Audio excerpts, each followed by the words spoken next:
So when was it that you were thinking about the league? Was it early in college? Was it late in high school? Was it late in Whew. college?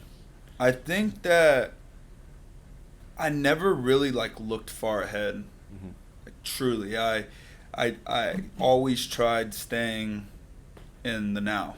Hmm. I've always dreamt of being a professional baseball player. I mean, from the time I was a kid, where um, I began praying, I would always pray at night. Like, I remember every prayer ended with like, I just want to, I just want to be a professional baseball player. I lived for it. I think that it never became real truly until I walked into the office in 2015 in spring training, where I just got traded from the Tigers and I just finished my Double A season. I just turned 24 years old a couple weeks earlier, and they told me that I had made the team and I'd be there for opening day in New York. And I think even then a little bit, it never really hit me until I stepped on the field on opening day and I realized that this is Yankee Stadium. This is what I've always dreamt of, and I'm living it. But the big leagues, I don't really think I ever like felt it until I actually put on that uniform and stepped out on that field. How was that first day?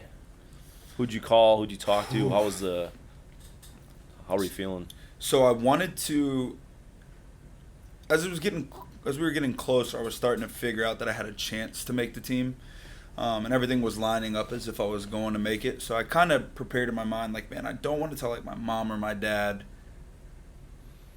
first. I want to tell them like at the same time. Hmm. And at the time, they didn't have group FaceTime, unfortunately.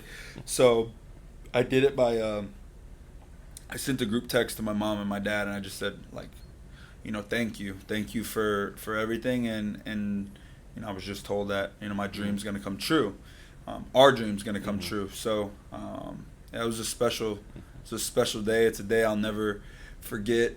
Opening day, I forget a little bit because I was so nervous that it was kind of all a blur. But yeah, that day was a really special one for us.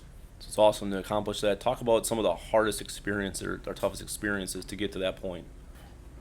There's so many. Baseball being a game of failure, I think, is the number one hardest thing to deal with, because you're praised off of, and you're considered good based off of so much failure. I think that's the hard part. Is when you're younger and you're in high school, you can hit 500, and 50% sounds a lot better than 30%, and even then you still get upset. But I think as you get to college and you start to face better talent, that failure is hard to deal with, and you got to do it every day. You don't have a week between, or 3 days, or even 2 days most of the time, to kind of flush it out. And that can obviously be tough sometimes. I'm sure football players would like to, after a bad game, they'd like to play again right Hmm. in a couple hours. But that everyday grind of dealing with the failure, and wanting to succeed so bad, and having to settle with 1 for 5 sometimes being your best day.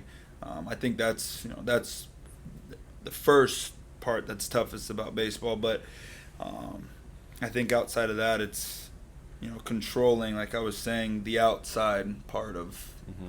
baseball, because as baseball players, you're so caught up in the game that you forget sometimes that there's real life outside of baseball. So um, I would say that's a tough part too. You got to find a way to Hmm. to narrow your focus, and at the same time as you're narrowing that focus, understanding that baseball is just baseball, and your outside life is still normal life. Obviously, you've accomplished a tremendous amount. What's some of the things you're most proud of? I would say truly, I was actually just talking the other day to one of my friends, and I said, like I've never looked back at anything I've done so far and like really got to appreciate it. And I think that's because as an athlete, you always want so much more, Hmm. and nothing's ever good enough. I mean, I'm sure you could ask, guys who have won multiple MVPs, guys like Tom Brady, 6 championships, and he'll tell you like, yeah, 6 is great, but like I want 7 now. Or Hmm. guys who have won 3 MVPs, like, yeah, I've won 3, but man, I want to get to 5 like whoever maybe got to 5. So to say what I'm most proud of, I feel like I have so much more, especially with, kind of the way my career's gone with injuries. I have so much more that I want that I haven't really been able to be proud of so much that I've done per se.